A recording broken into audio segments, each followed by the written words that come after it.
Buenos días, estimados amigos, consocios, invitados especiales. Vamos a comenzar nuestro almuerzo del día de hoy saludando a las banderas. Bandera argentina, la bandera de la ciudad de Buenos Aires y la bandera rotaria.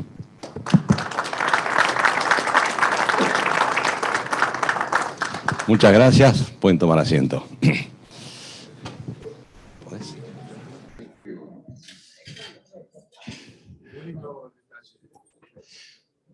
Bueno, atendiendo a las muchas preguntas que me han hecho en estos pocos minutos aquí antes de ingresar, les quiero compartir con ustedes la increíble experiencia que venimos de vivir en Londres en estos últimos días. Estuvimos, como ustedes saben, firmando un convenio de hermanamiento, con el Rotary Club de Londres, que en esta oportunidad tuvo la particularísima, el privilegio de que lo suscribiera también el presidente del Rotary International, que va a estar acá en Buenos Aires, entiendo que en el mes de mayo o junio.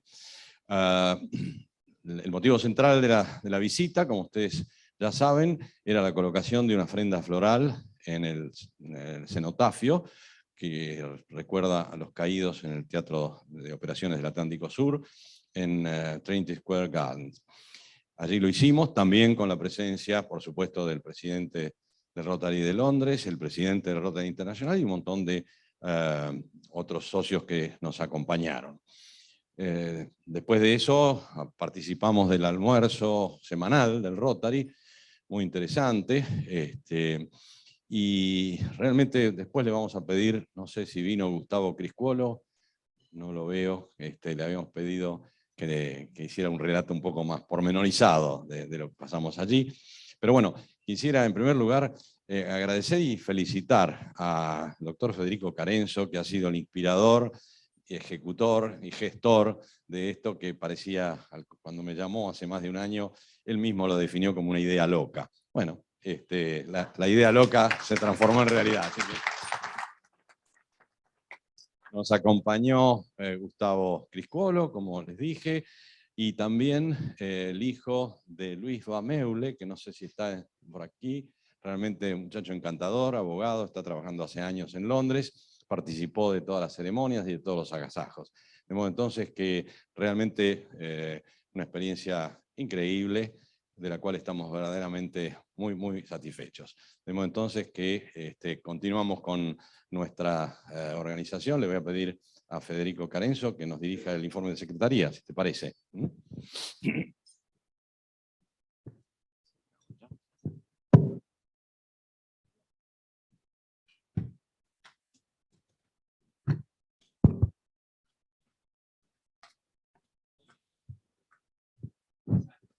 Señoras, invitados especiales, amigos rotarios, muy buenos días.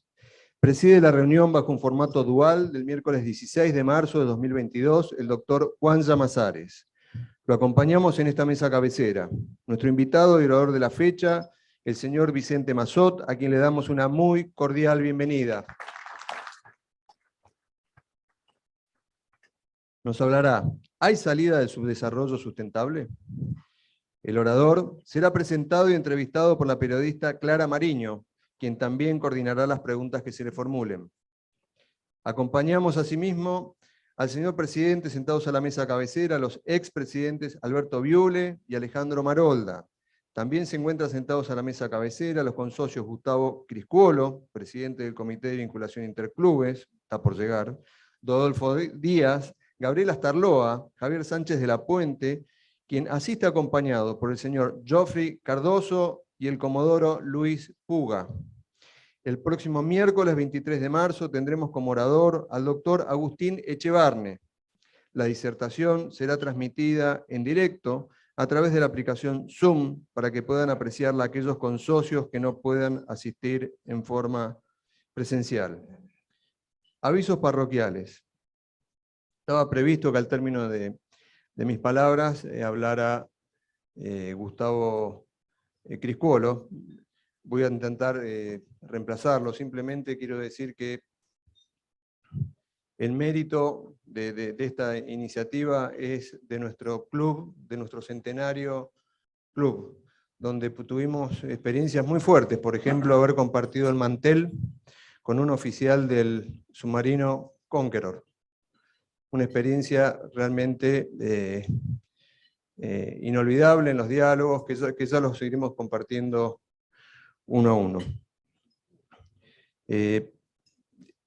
Vuelvo a recordarles que el día 29 de marzo va a haber un cóctel en honor al presidente del Rotary Club de Londres que nos visitará, y el día 30 colocaremos en forma conjunta una ofrenda floral en el cenotafio ubicado en Plaza San Martín.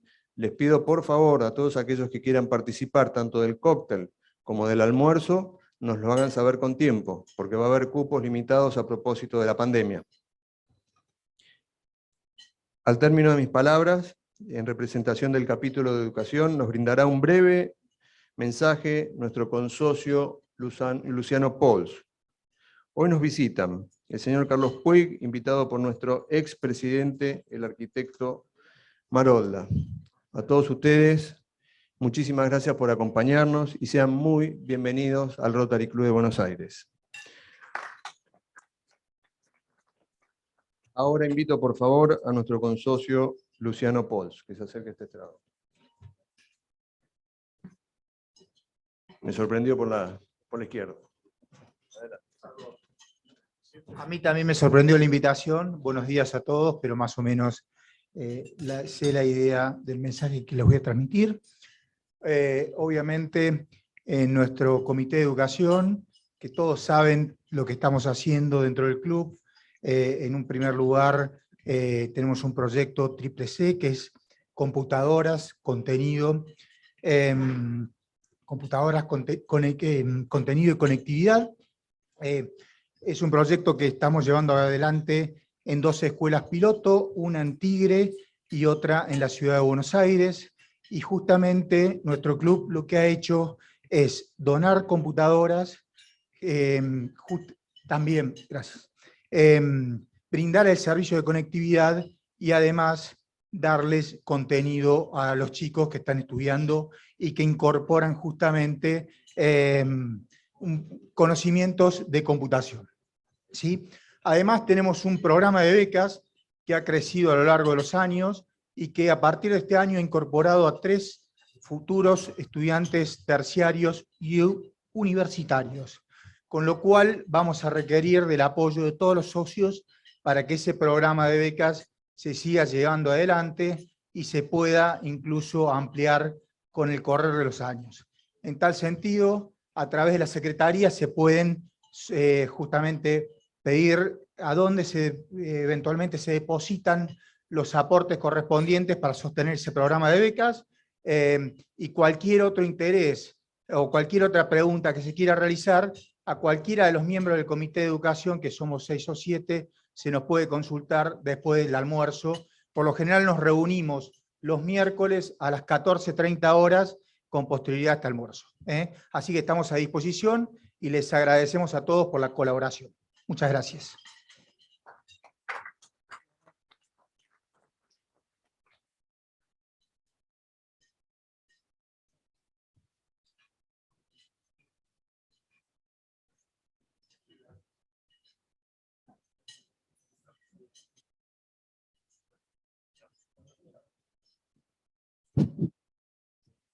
Le vamos a pedir a nuestro invitado, el coronel Geoffrey Cardoso, que nos dirija algunas palabras.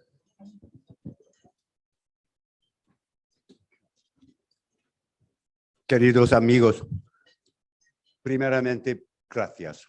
La última vez que yo estaba aquí, con enorme orgullo, hace quizás 3 años, y me invitaron como hoy a decir algunas palabras, y yo no sabía qué más decir que hablar de la juventud.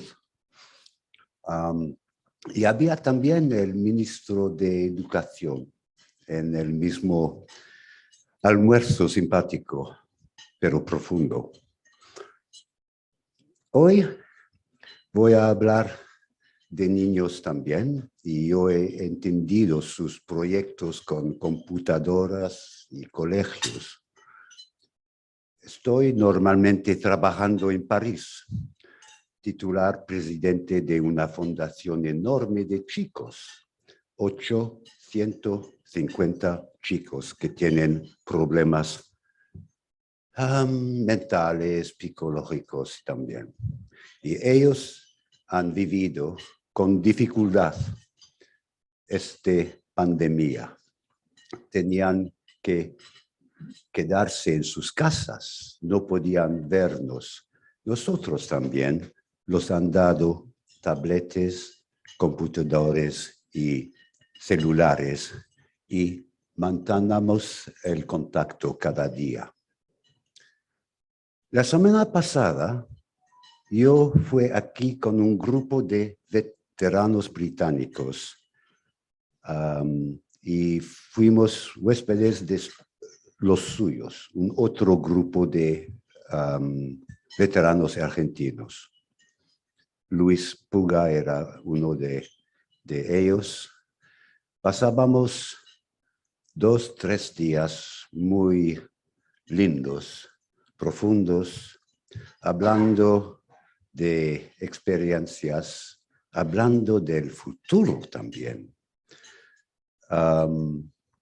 Y había en mi grupo inglés británico una mujer que tenía 23 años en 82. Ella fue enfermera en nuestro barco hospital Uganda.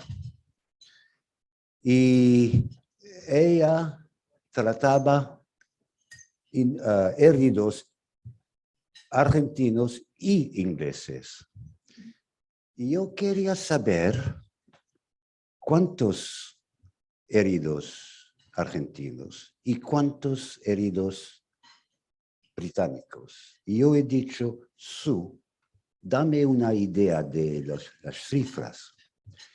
Y él me miró en mis ojos muy profundamente y me ha dicho, Jeffrey, yo no me acuerdo. Para mí estaban todos humanos. Bien, los hemos estado.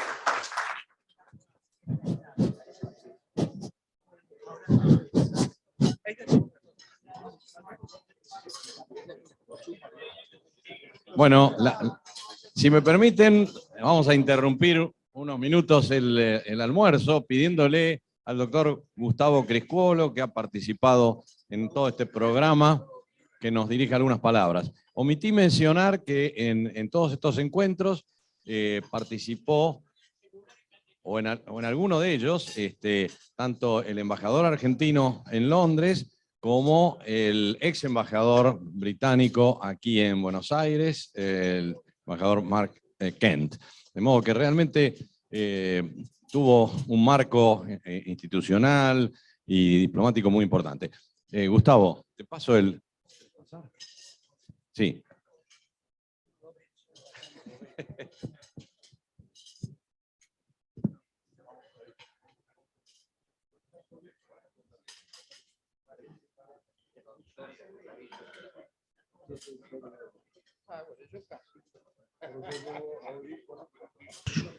Me toca hacer el resumen de esta Blitzkrieg de 40 horas que hicimos en Londres por esta magnífica iniciativa que entendemos que se empezó acá.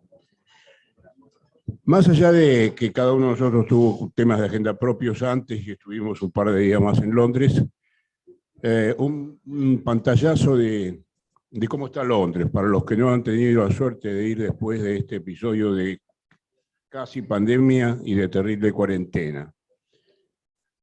Está igual o mejor que nunca. La vida activa termina un poco más temprano, un poquito, y la vida diaria se respira como si no hubiera nunca pasado nada. Allí no hay elementos que sean obligatorios, allí todo es la libertad y la decisión responsable de cada uno. Dicho este pantallazo de cómo está Londres, les cuento lo que fueron nuestras actividades, que fíjense hasta qué punto a nosotros mismos nos llamó la atención. El lunes a la noche, cuando terminaron las 36, 40 horas de actividad, nos miramos los tres y dijimos, che, esto empezó ayer. Y efectivamente, había empezado ayer y el ritmo nos llevó a que se hiciera verdaderamente un acto, una gesta muy interesante, muy importante. El primer día nos recibieron en un cóctel en la sede, lo que es la sede del club. El club tiene algunos años más que nosotros, unos 8 o 9 años más que nosotros. Es el primer club de Londres. Tiene unos 120 socios. Se reúnen normalmente, por eso dije sede, en el Hotel Chesterfield, Earl Chesterfield, realmente una joya, en Mayfair, y tienen una sede que comparten con el Club de las Universidades y el Club de la Libertad. Esta pequeña sede administrativa también la visitamos, pero todo comenzó con un cóctel en el hotel, donde se hizo mención a los motivos y tuvimos el orgullo, la sorpresa de recibir allí al presidente de Rotary Internacional, al cual personalmente nos confundimos, pero yo no lo conocía y creo que ninguno de nosotros tres lo conocía. El señor bajó junto con nosotros de otro vehículo, se presentó, en algún momento dijo San Pablo, yo pensé que era un delegado brasileño y en realidad estaba el presidente de Rotary Internacional, acompañado de una comitiva muy pequeña, que para orgullo nuestro suscribió conjuntamente y el documento que ustedes saben motivó esta visita. Ese documento simplemente rinde honor a los caídos de ambos países sin hacer mención de guerra, batalla, teatro de operaciones, nada. Simplemente en la zona austral. Tuvimos ahí un pequeño inconveniente porque, ahora se los cuento rápido, a último momento apareció en el lugar que estaba designado para hacer la ofrenda floral una placa de los marinos mercantes. En realidad, todo el monumento es de los marinos mercantes, o casi todo, digamos. Es muy grande. Son los marinos mercantes que han caído en todas las guerras. Y dentro de ella hay un ancla. Un ancla grande, un ancla, digamos, de verdad. Ese ancla de verdad está en una especie de tarima grande y alrededor algunos habían colocado placas y una de las placas hacía mención a las Falklands. Esto motivó que, bueno, lo observábamos con, no digo preocupación, pero nos llamó la atención, motivó que el embajador Figueroa dijera yo no puedo estar ahí, y hubo que hacer un waiver para que el embajador no estuviera. Superado el cóctel, que en realidad fue corto, como son todas las cosas ahí, habrá terminado a las 8, al día siguiente nos reunimos en el Club de las Universidades o en el Club Universitario y fuimos a esta plaza donde se iba a hacer la ofrenda floral, que resultó no ser floral, sino de papel decorativo. La ofrenda fue depositada por nuestros representantes en forma conjunta y sucesivamente hizo una ofrenda similar el presidente de Rotary Internacional, lo cual culminó verdaderamente en un acto mayor. Terminado esto, y con la ausencia del señor embajador, por el motivo que mencioné, fuimos al almuerzo habitual del club, que es los días lunes, que se hace en el Hotel Chesterfield también, por eso dije que su sede, más allá de que tiene una sede, se hace en el Hotel Chesterfield, almorzamos, el documento se había firmado el día anterior con toda la solemnidad posible de un acto en el cual están ambos presidentes y el presidente de Rotary Internacional. De cualquier manera, durante el almuerzo se hizo intercambio de banderines, intercambio de regalos e intercambio de palabras elogiosas. Fue verdaderamente un almuerzo muy, muy discreto, como todos los rotarios, de un tiempo de duración muy discreto. 2 horas que no sé si llegaron. Hubo orador, una señorita que se refirió a un tema interesante. Es decir, no rompimos para nada su rutina, simplemente la entrega, intercambio de banderines y regalos. Había habido algún par de argentinos que habían ido antes a cambiar banderines porque estaba el modelo anterior al que tenemos ahora, y ahí estaba uno anterior todavía que yo no lo tengo presente. Esto sucedía hacia el mediodía. A las 3:30 de la tarde nos encontramos con el embajador Figueroa para poder tomarnos una foto que graficara su presencia, pero en lugar de hacerlo allí, lo hicimos en la iglesia de San Paul, donde hay un cenitafio ad hoc, con respecto al tema de caídos en Malvinas. Terminada esta fotografía, nos recibieron en un almuerzo privado, otra vez en el Chesterfield, esta vez en un salón privado. Debemos haber sido unos 8, 10, 12 comensales. Estaba el embajador Kent, como bien dijeron, como bien dijo Juan. Estaba el embajador Figueroa, nosotros obviamente, los dueños de casa, y de los dueños de casa creo que debo destacar al que, bueno, uno que era fotógrafo, a pesar de que era miembro, y otro que nos acompañó desde las primeras horas que llegamos. Otro almuerzo muy lindo, en un lugar muy distinguido, verdaderamente muy british. Así que terminamos la comida, ese almuerzo privado, esa cena privada, vuelvo a decir, otra vez temprano, 9:30. Ese fue el momento en el cual, después de reflexionar un ratito, un minuto, dijimos, che, todo esto empezó ayer a la mañana. Porque ahora lo digo, ¿por qué ayer a la mañana? Había empezado el domingo a la mañana. Porque el domingo a la mañana el presidente del club nos fue a visitar a nuestro hotel para tomar desayuno con nosotros.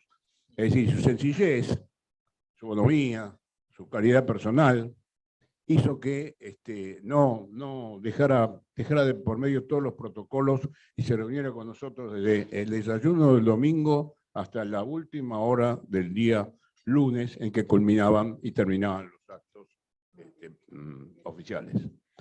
Así que en una blitzkrieg de 40 horas hicimos honor a los objetivos diseñados por la Junta de Gobierno y diseñados por los colegas ingleses y con la presencia del presidente del Rotary Internacional.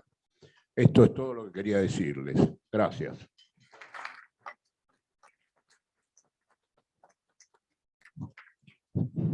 Ahora sí, le vamos a pedir a Clara Mariño que haga la presentación de nuestro invitado y orador del día de hoy.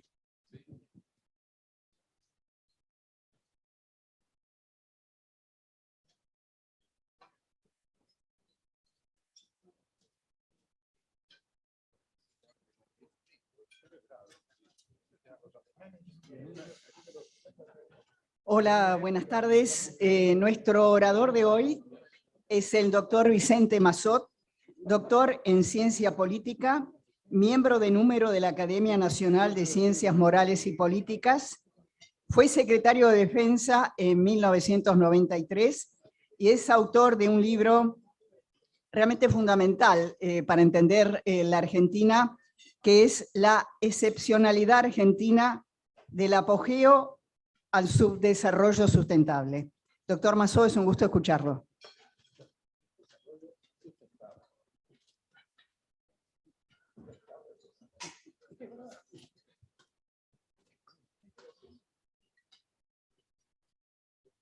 Buenas tardes a todos.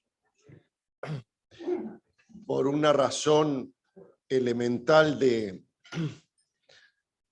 crianza, agradezco a Clara Mariño, a la comisión directiva del Rotary, que han tenido la deferencia de invitarme a hacer uso de la palabra en este almuerzo, y por supuesto a todos ustedes que se han molestado en venir sentados a estos manteles a escucharme. Dos cosas para saber, lo diría yo, los límites de esta charla. Por un lado, no trato de imponer ningún tipo de verdad canónica. Todo lo que tenga bien decir es producto de una convicción personal y por supuesto está abierto a debate. Lo segundo es que un tema tan polémico como este y al mismo tiempo, creo yo, tan profundo porque hace a la decadencia argentina, merecería mucho más tiempo. Pero los 25 minutos que me han sido asignados y que me parecen perfectamente bien, porque todos los monólogos a la larga son aburridos, me obligan de alguna forma a presentar el tema en clave telegráfica. En agosto de 1946, había terminado hace un año la Segunda Guerra Mundial, ese fenomenal pensador austríaco que se llamó Joseph Schumpeter, más conocido como economista, pero que excedía con creces su profesión de economista, al ponerle un prólogo a la segunda edición de su libro más famoso, Capitalismo, Socialismo y Democracia, dijo algo así, que cito de memoria, con lo cual le puedo agregar alguna palabra o quitar alguna palabra, pero respetando siempre el espíritu. Dice Schumpeter, por fin la acusación de derrotismo. La recuso personalmente de manera absoluta. Nunca hay derrotismo aplicado al análisis de una cuestión. El derrotismo, en todo caso, se refiere a un estado psíquico de las personas y solamente puede ser aplicado a la acción. Si yo digo que un barco se está hundiendo, no hay derrotismo ninguno, estoy describiendo un hecho, y los hechos y la inferencia que de ellos podamos extraer en el curso de un análisis nunca es derrotista ni lo contrario. En todo caso, vuelvo a decir, escribía Schumpeter, aplicado el derrotismo a la acción, corresponde a los marineros, que pueden darse por perdidos, cruzarse de brazos y ahogarse o correr a las bombas. Ustedes a esta altura me preguntarán de qué está hablando Massot, porque qué tiene que ver esto con el tema propuesto en el curso de este almuerzo. Y es que sospecho anticipadamente, y creo que con alguna razón, que cuando termine la charla, más de una acusación de derrotismo, de pesimismo va a caer sobre mi cabeza. Con lo cual, creí pertinente ponerme al amparo de esas críticas, abrir el paraguas con arreglo al criterio de Schumpeter, que es mucho más que yo. Dicho lo cual, vayamos a cuentas. Primero, lo de subdesarrollo sustentable. Es una frase que a mí me parece, la verdad, genial, redonda, rutilante, agota en 2 palabras la situación de la República Argentina. Ahora, obviamente, no es mía. Por eso creo que es genial.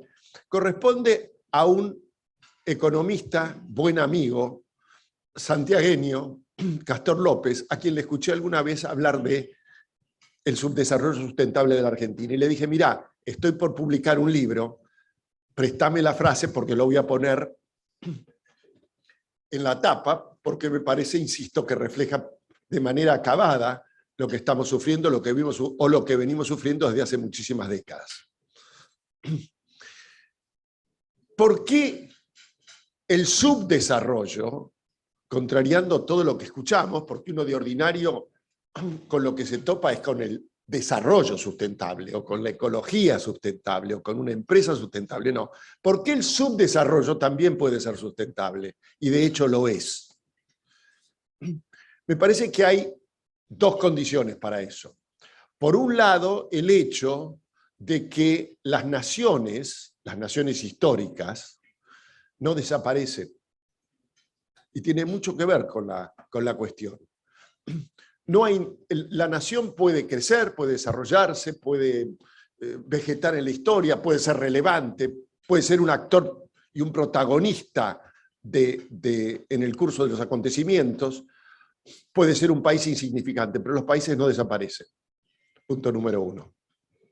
Quien esté pensando en los casos de Yugoslavia y Checoslovaquia, porque siempre que menciono este tema me dice alguien, ¿y Yugoslavia y Checoslovaquia? Bueno, son creaciones arbitrarias del genio, a mi juicio, maléfico y fallido de la Conferencia de Versalles. No hay Yugoslavia que valga ni Checoslovaquia. La nación era una nación checa y una nación eslovaca. Una nación serbia, una nación croata y una nación eslovena, que se pierden en el tiempo. Los otros son arbitrios humanos y además fallidos. Los países no desaparecen.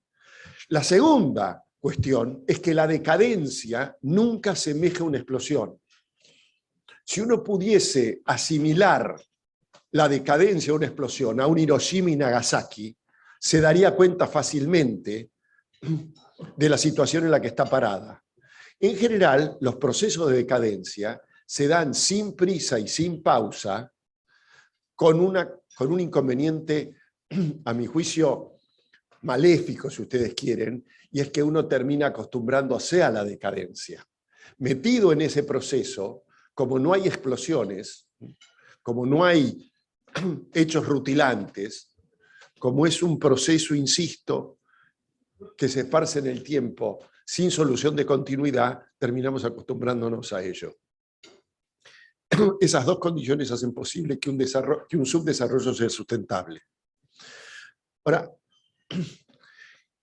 ¿en qué se nota el subdesarrollo sustentable de la Argentina?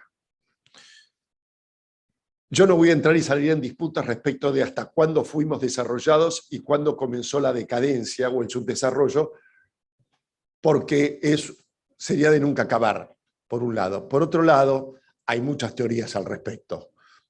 Yo tengo para mí, y lo voy a decir en 2 palabras, que el punto de inflexión argentino se da primero en consonancia con un error fenomenal de la concordancia conformada por los conservadores, radicales y socialistas independientes. Nada tuvo que ver en eso el peronismo, en términos de cómo enfrenta la Argentina la Segunda Guerra Mundial, y sobre todo la resolución de la Segunda Guerra Mundial a partir de la Conferencia de Río de Janeiro.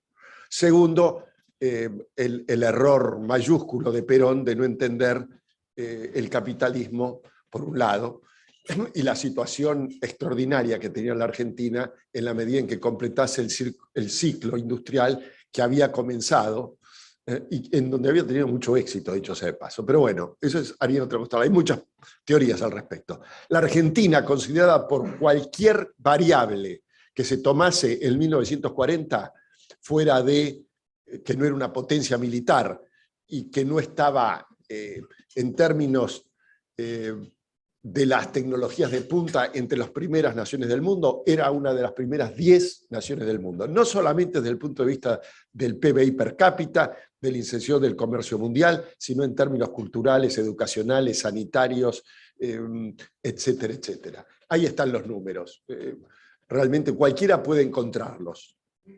Ahora, de entonces, en 1942, Colin Clark, famosísimo economista inglés, dice: este país, si sigue creciendo en la medida en que lo ha venido haciendo como hasta ahora, va a ser el tercero en PBI per cápita detrás de los Estados Unidos, y no me acuerdo en este momento si Colin Clark habla de Canadá o Australia. 20 años después, en 1962, excuso decir que no estábamos en los 3 primeros. Y yo diría que ni siquiera en los 30 primeros. Bueno, algo nos pasó.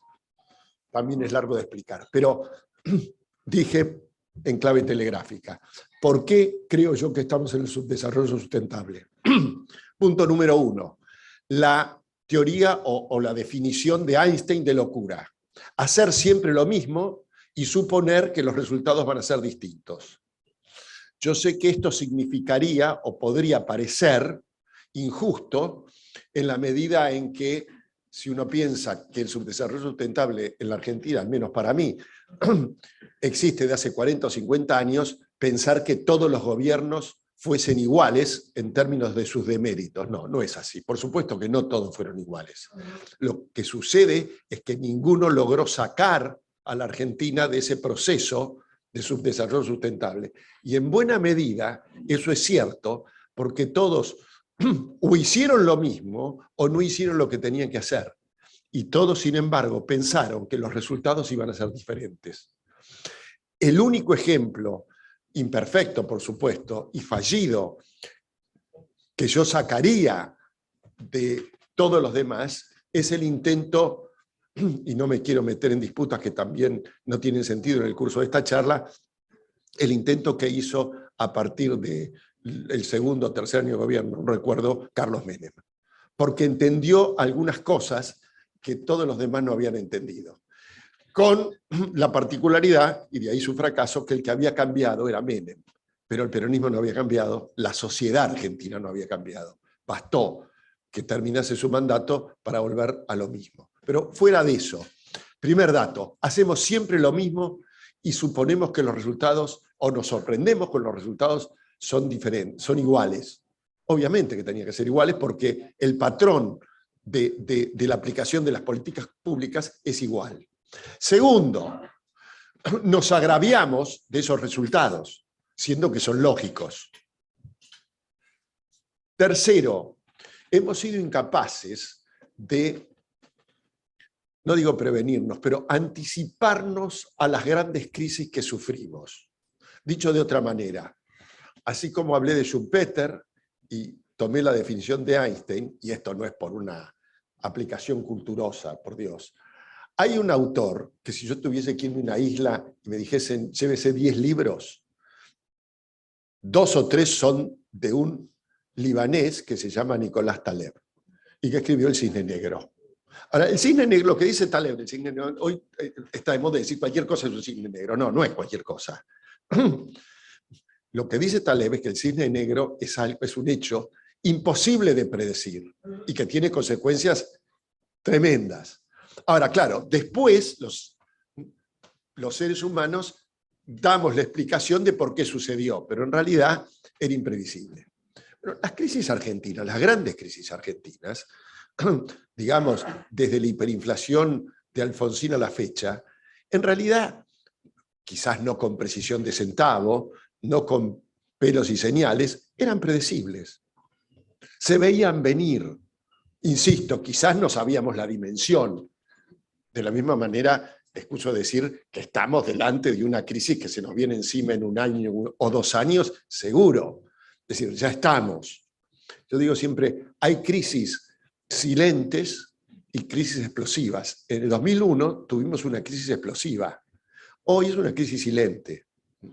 ¿Por qué? Es una explosión que no tiene sonido. Ustedes podrían decir una contradicción en los términos. No. Desde el punto de vista político, un país que tiene casi la Argentina, si uno dijese alto volta, puede ser que no. La Argentina, orillando el 50% de pobreza, eso es una explosión social fenomenal. Lo que sucede es que hay, insisto, explosiones que son silentes y otras que son sonoras. El 2001 fue sonora, la que estamos viviendo no tiene sonido, pero es de una dimensión, a mi juicio, superior a la de entonces. Taleb dice los cisnes negros. Bueno, nosotros no fuimos capaces de anticipar y tomar las medidas de las grandes crisis que se nos venían encima. Y rizando el rizo, un dato más. ¿Qué aprendimos de esas crisis? Porque si hubiésemos aprendido algo de la hiperinflación con la cual culminó el gobierno de Alfonsín, habríamos quizás podido evitar alguna de las crisis posteriores, incluso la que estamos viviendo hoy. Yo no digo que vamos a una hiperinflación, lo que digo es que en general solemos repetir todo porque no aprendemos nada de situaciones esas sí explosivas. ¿Cómo no aprender de una de las 3 primeras hiperinflaciones o mayores hiperinflaciones que ha conocido el mundo moderno? No fue una situación terminal de la Argentina, país en el concierto internacional insignificante, no. Fue una hiperinflación que está entre las primeras 3 o 5 de la historia del capitalismo moderno. ¿Qué aprendimos? Poco y nada. ¿Qué aprendimos del mayor default de la historia? Bueno, estamos en otro default, no ser el mayor de la historia, y eso no pasó hace 45 años, pasó hace 20. Entonces, el otro dato que me permite decir estamos en un subdesarrollo que es sustentable, es que no aprendemos nada de las crisis, y sin embargo, por aquello de que los países no desaparecen, la estructura, diría yo, del desarrollo sustentable es que de alguna manera genera una serie de intereses y de condiciones como para desarrollarse en el tiempo, siendo que la sociedad no aprende nada. Y otro dato que a mi juicio es fundamental, no sé qué tanto quiere cambiar. Y aquí nos metemos, a mi juicio, en la cuestión más importante del tema en cuestión, y es, teniendo en cuenta todo lo anterior, los países no desaparecen, nos hemos acostumbrado a la decadencia, hacemos siempre lo mismo y nos sorprendemos los resultados, no aprendimos nada de ellos.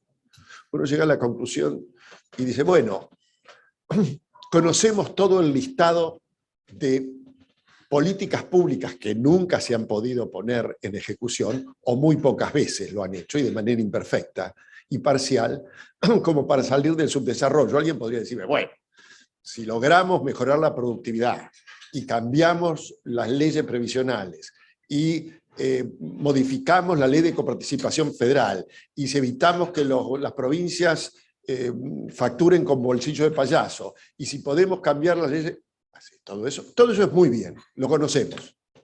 Y algunos suponemos que es un plan de acción. Pero lo que yo creo que hay que darse cuenta es que por lo menos la mitad del país ni cree eso, ni cree en la necesidad de un cambio. Y con esto no estoy haciendo un juicio de valor respecto de nadie, no estoy afilando una serie de ironías respecto de una serie de gente que tiene muy poco y se conforma con ese poco. No, estoy tratando de, insisto, definir una cuestión. Podría, si ustedes quieren, repetir esa frase francesa, yo no expongo nada, yo no impongo nada, trato de describir algo. Bueno, en esta descripción me pregunto, con 50% o 40% o 45% de pobres, ¿por qué el país no estalla? Yo dije antes, para mí ya estalló, pero ese estallido dentro de un proceso donde todo sigue igual. Pues una comparación. Los números de Chile son infinitamente mejor que los argentinos, prácticamente en cualquier indicador que uno encuentre. No voy a hacer tampoco un juicio de valor respecto a si me gusta o no me gusta. Lo que pasó en Chile hace 1 año y medio, 1 año, lo que demuestra es que es una sociedad que reacciona frente a un estado de cosas. Puedo no compartirlo, pero piensen ustedes lo que sucedió. Ha sucedido lo mismo en Ecuador, en parte en Colombia. El único país que no pasa nada es en la Argentina. Y sin embargo tenemos, insisto, pensando en lo que es Argentina, si uno ve los índices de indigencia, de pobreza, de marginalidad, se agarra la cabeza y dice, esto tendría que haber estallado. No. Ahora, ¿eso qué lleva a pensar? A mí al menos me lleva a pensar en el hecho, nos acostumbramos a la decadencia, el subdesarrollo sustentable, la gente no reacciona ni siquiera en una situación tremenda de pobreza, de indigencia, de marginalidad. ¿Por qué? Porque me parece que hay que hacer referencia a yo diría, a un concepto, quizás no demasiado masticado. A mí me gustaría ser mucho más joven y tener ganas para entenderme con un sociólogo y con alguien que haga encuestas y medir esto. ¿Cuál es la satisfacción mínima de necesidades de la sociedad argentina? Porque nosotros suponemos, bueno, esto no puede pasar más. Hay que salir de esto es una catástrofe. Ahora, ¿cuántos pensamos que esto es así?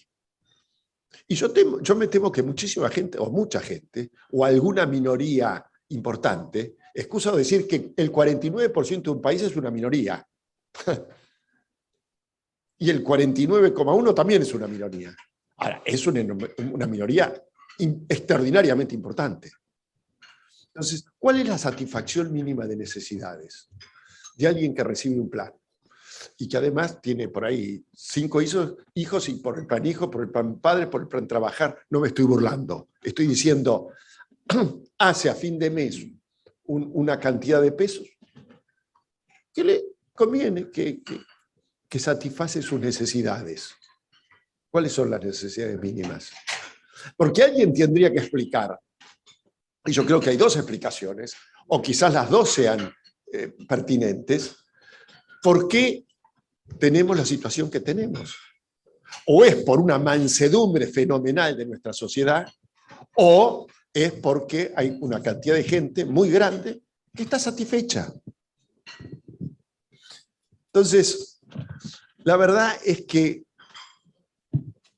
la decadencia que lleva, a mi juicio, por lo menos 70 años en la Argentina, suponer, y que ha derivado, porque no nació como subdesarrollo sustentable, yo creo que la Argentina pasó del desarrollo a un país en vías de subdesarrollo, llegamos al subdesarrollo y después el subdesarrollo se hizo sustentable.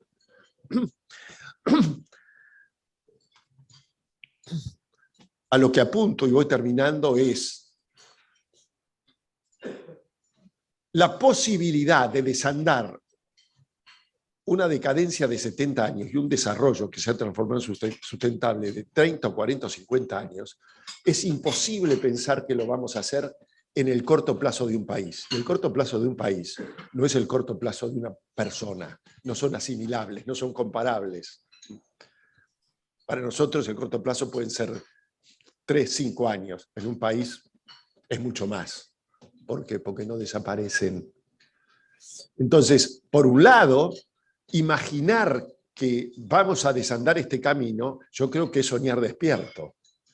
Pero, y es lo último que voy a decir, la razón, diría, más contundente por el cual en el corto plazo el subdesarrollo sustentable no va a ser resuelto, es por el hecho de que para modificar lo que hay que modificar en la Argentina, para las famosas reformas estructurales, en términos previsionales, laborales, federales y del sector público, uno requiere una fuerza que nadie está en condiciones de acreditar.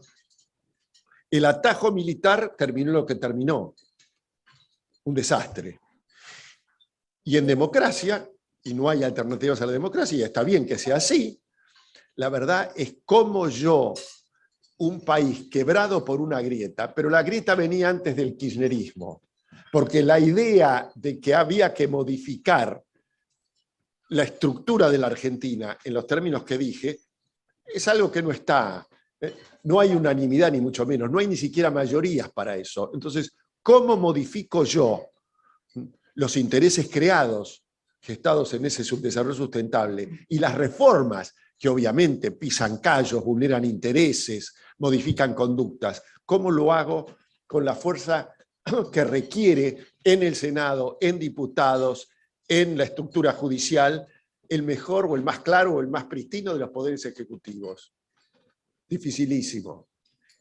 ¿Cómo hago yo para cambiar? Yo necesito los votos de las dos cámaras y además necesito que a eso se le agregue la pata judicial, si ustedes quieren. Conforma una serie de condiciones que a mi juicio no están dadas en la Argentina, y si debo decir qué es lo que veo al final del túnel, no es la luz que me saca del túnel, sino el tren que viene de frente. Porque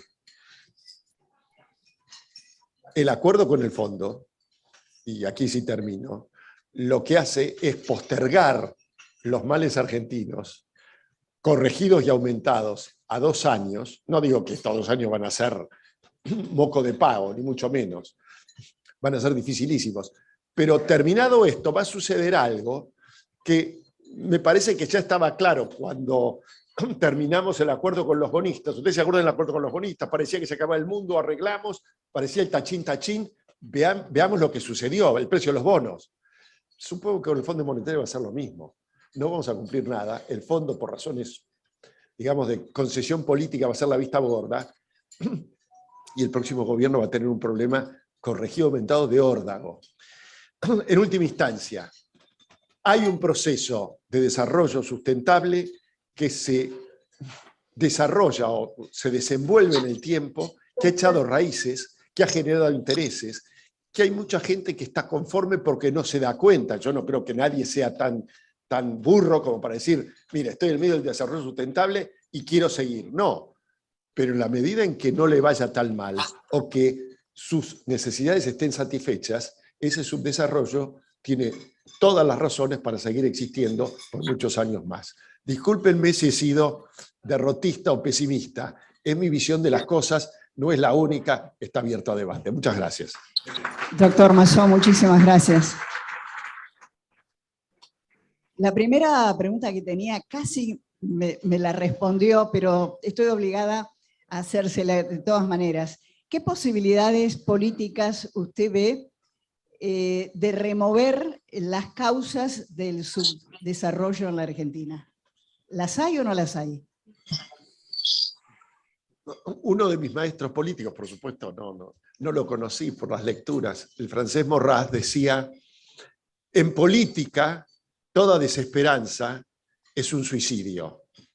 En definitiva, volvemos a los marineros. Depende de los marineros. Depende de que corramos a las bombas o que nos dejemos estar. Yo lo que veo es que durante muchos años los marineros, que somos todos, en mayor o menor medida, no digo que todos pensemos igual, nos hemos dejado estar, o hemos sido incapaces, los que creíamos que se necesitaba un cambio y que había que correr las bombas, hemos sido o no hemos podido hacerlo. Esto no se hace con un gobierno, no se hace con un iluminado, se hace en la medida de que haya un conjunto social que acompañe ese cambio. Ahora, es un cambio de proporciones, ¿no? La Argentina, en 1940, si uno toma como fecha de iniciación de la Argentina, cosa que no es así, 1810, nosotros, digamos, la historia de Mitre y Vicente Fidel López, con toda razón, requería la historia de una, es decir, la nación, que era una nación joven, requería una historia y una literatura. La historia la hicieron inicialmente Fidel López y Mitre, y forjaron lo que se llama el mito de los orígenes. En 1810 no nació la Argentina, pero la proto-Argentina sí, era un país en formación. En 130 años, de 1810 a 1940, la verdad es que la síntesis y compendio que se podía decir de la Argentina es que fue un formidable éxito colectivo. Formidable, desde cualquier punto de vista que se lo... Y si es, los últimos 80 son un fracaso colectivo. Depende del conjunto social. Y yo no veo a un conjunto social acompañando un cambio de las dimensiones que requiere la Argentina. Y ese quiebre, usted lo señaló de alguna manera en su charla, viene de no haber interpretado el mundo que venía después de la Segunda Guerra Mundial. El inicio, por lo menos. Esto es, yo digo que todo es opinable. Hay gente que, pensadores y economistas y sociólogos y politólogos y ensayistas que piensan que los males argentinos empiezan después de la Primera Guerra Mundial. Otros con la crisis que se genera en 1930 por la quiebra de la democracia. Yo creo particularmente que el error que comete la concordancia, ahí hay un hombre, yo creo que una de las grandes mentes que dio la República Argentina en términos políticos en el siglo XX, Federico Pinedo, se da cuenta perfectamente bien de cuál es el mundo que viene y forja lo que se llama el Plan Pinedo, donde actúa Previs, Malacorto, todo el grupo que estaba en el Banco Central. Y básicamente lo que decía es el viejo líder, Gran Bretaña, ha entrado en un ocaso, el futuro de los Estados Unidos. Nosotros requerimos completar el ciclo industrial con los Estados Unidos. Hay que hacer una alianza que no va a ser fácil, porque no somos complementarios, como éramos complementarios con el Reino Unido. Yo creo que y habernos puesto de pica pero no por nazis. Yo tengo una opinión muy particular al respecto. Castillo, Ruiz Guiñazú, no eran nazis, podían tener simpatías más con Franco, con Salazar, pero no eran partidarios del eje. ¿Por qué reaccionaron como reaccionaron, sobre todo en la conferencia de Río de Janeiro? Porque eran los argentinos orgullosos de una nación que era un ejemplo y era admirada en el mundo. Y era no comparable a los Estados Unidos, una nación muy rica. Entonces, el orgullo de ser argentino decía, ¿por qué los yanquis van a venir a imponernos condiciones respecto a lo que tenemos que hacer respecto de la guerra. Nosotros somos neutrales y esa neutralidad beneficia a la Gran Bretaña. No nos pidan que seamos beligerantes. Entonces, ahí no hay una cosa ideológica, como se ha dicho. Ahora, fue un error catastrófico. Y el segundo me parece que es la oportunidad que pierde Perón. Un hombre con ese carisma fenomenal, inigualable, con una nación acreedora del mundo, y que lo despilfarra con un criterio, a mi juicio, inconcebible, pero bueno. Y después, la verdad, es que continúa el antiperonismo, porque no es cuestión de echarle las culpas, pues el antiperonismo fue tan mal con el peronismo en términos de poner las bases para continuar con el proceso de desarrollo argentino. Insisto, depende de la sociedad. Acá me llegó una pregunta, no entiendo bien la letra, pero creo interpretar lo que dice, que la Argentina con 40-45% de pobres, si eso no es resultado del efecto Cristina Kirchner. El salto por ahí de 20 a 40 es posible que sea el desastre en que nos ha metido el kirchnerismo. Piensen ustedes la posibilidad que tuvo con los precios de los commodities casi iguales o mayores que los de la Argentina del 80 al centenario, y sin embargo otra oportunidad despilfarrada, porque una vez más hicieron lo mismo que todos, o que casi todos. Es decir, repetimos los precios máximos con Feletti, que habían fracasado con Remorino y Gelbar, y sin embargo creemos que los resultados van a ser distintos. No, yo no creo que sea simplemente... El kirchnerismo ha sido una catástrofe, pero lo que digo, el subdesarrollo sustentable excede al kirchnerismo. Quizás lo haya agravado, sin duda, porque en la medida en que no tenga solución, ese proceso es un proceso que se agrava naturalmente. No hay posibilidades de desandarlo parcialmente. Sí, podríamos mejorar en algo, insisto, y esto se imaginan que sería grosero que pusiese el caso menemista porque yo fui 9 meses secretario de Estado, no se trata de eso. Yo creo que es el único que se dio cuenta es decir, intentó hacer un cambio de rumbo, y un cambio de rumbo estructural. Al final fue un intento fallido, pero fue el único que lo intentó, que lo vio. El tema es que yo creo que los demás no lo vieron. Con Macri nos hicimos unas grandes ilusiones, y la verdad es que la idea del gradualismo del primer día preanunciaba lo que iba a suceder, pero no porque uno sea un genio, los mercados de deuda, en los que depende la Argentina, en la medida en que no haga reformas estructurales, le iba a dar 35.000 millones de dólares el primer año. ¿Por qué? Porque era Macri, porque creía en la economía de mercado, porque era procapitalista, sí. Y el segundo año, sí. Ahora, no hizo nada. El tercer año le bajó el pulgar y se terminó Macri. ¿Por qué? Porque en definitiva, más allá de lo que pensemos, no habían metido el bisturí como correspondía. Una vez más, había vuelto a hacer o no hacer lo que correspondía como tantos otros antes. Entonces, me parece que excede al kirchnerismo. No hay que poner el énfasis en uno u otro. Yo, obviamente, estoy en las antípodas del kirchnerismo, pero me parece que viene de más atrás. Doctor Massot, usted dice que esto puede cambiar si cambia la sociedad, si cambian los marineros. La pregunta que yo le hago ¿es el fracaso de la sociedad argentina en su conjunto o de su clase dirigente? Si es que se puede escindir una cosa de la otra. No, yo creo que es buenísima la pregunta. Por supuesto, mi respuesta es: la clase dirigente no cayó de Marte. Me parece que la clase dirigente ha sido muy mala. Quizás me incluyo en eso, en la pequeñísima medida que me corresponde, pero no vino de Marte. El problema es un problema de la sociedad. Y ahí está la gravedad. Por eso es tan difícil, porque modificar la sociedad, es decir, cuando uno tiene que modificar una cultura, uno generalmente asocia el término cultura a un ciclo virtuoso. La cultura, es difícil decir, la cultura asociada a un ciclo vicioso. No, la cultura, lo que define una cultura no es lo vicioso o lo virtuoso, es lo raigal. La cultura es cultura en la medida en que echa raíces. Ahora, esta decadencia echó raíces, y por lo tanto modificar las pautas culturales. Mire, Clara, si yo tuviese que definir cuál es la Argentina del desarrollo y cuál es la del subdesarrollo. Esta es la cultura del esfuerzo. El italiano o el español, para además sacarnos de encima de que no, porque somos españoles. No, no, con españoles e italianos este país llegó a ser unas primeras 10 economías del mundo, porque no vinieron suecos y ingleses como quería Alberdi. No es una crítica a Alberdi, simplemente fue así. Bien, esa cultura del esfuerzo era mi hijo el doctor, que no estoy haciendo una ironía o no. Mi hijo el doctor aspiraba a que su hijo fuese doctor, y fue doctor. Y su nieto, por ahí fue más que doctor. Después de los Estados Unidos, están las cifras, ¿no? La Argentina fue el país entre 1880 y 1940 con mayor movilidad social del mundo. Miren si no éramos un éxito colectivo. Miren lo que soy. ¿Cuál es la definición del subdesarrollo? La cultura de la demanda. No, que me den, che, no, yo quiero el plan.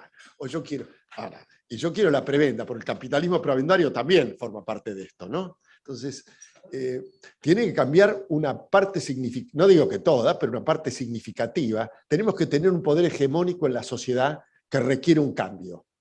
Ese cambio, que es un cambio, insisto, hay que poner patas para arriba. No es fácil, ¿no? Le hago la última pregunta. Usted, primero, ¿cómo imagina los próximos 2 años de la Argentina en el contexto actual económico y político? Y si ve algún líder hoy en nuestro país capaz de encabezar ese cambio tan profundo. No, yo no lo veo, pero no quiero ser injusto con los dirigentes que existen hoy, algunos de los cuales me gustan mucho más que otros, pero yo no lo veo, pero no veo la fuerza que pueda generar. Individualmente por ahí hay gente, la verdad, capaz, decidida, pero no veo que pueda juntar, forjar el peso específico como para generar ese cambio. Los próximos 2 años van a ser 2 años dificilísimos, porque cualquiera sabía, y yo creo que vamos a coincidir todos, que era mejor firmar el acuerdo con el fondo que no firmarlo. Ahora, dicho esto, la situación para mucha gente va a ser mucho peor mañana que hoy. ¿Por qué? Y porque más allá de lo que diga el gobierno, algún género de ajuste exige todo esto. Yo no digo que sea malo el ajuste, lo que digo es que el ajuste es para mucha gente doloroso. Y la verdad es que como hace agua por los 4 costados esto, no va a explotar, pero hace agua por los 4 costados, evidentemente van a ser años muy difíciles, sería materia de otra charla. Yo creo que no hay una crisis anticipada de gobernabilidad que le impida a Alberto Fernández terminar su mandato. Creo que al mismo tiempo, me aventuro a decir, con 55-60% de inflación por delante, no hay oficialismo en el mundo que gane una elección. El kirchnerismo pasa en el 2023, 2023, final de 2023, al espacio que ocupa la oposición de nuevo. Ahora, el que llega va a tener una situación, si va a tener que refinanciar todo de nuevo, porque es los bonistas que no se pueden pagar, más lo que se le debe al fondo. Todo eso hace una situación, insisto, para mí, los próximos 2 años van a ser no solamente difíciles, sino que nos vamos a encontrar, desgraciadamente, recuerden a Schumpeter, es una situación peor que la de hoy. Doctor Vicente Mazó, muchísimas gracias. Cumpliendo con nuestros tiempos, vamos a dar por terminado el almuerzo de hoy. A los que nos siguen por Zoom, los invitamos a seguir participando en los grupos más pequeños. A todos los presentes y a los invitados, muchísimas gracias. Hasta la próxima reunión. Muy buenas tardes.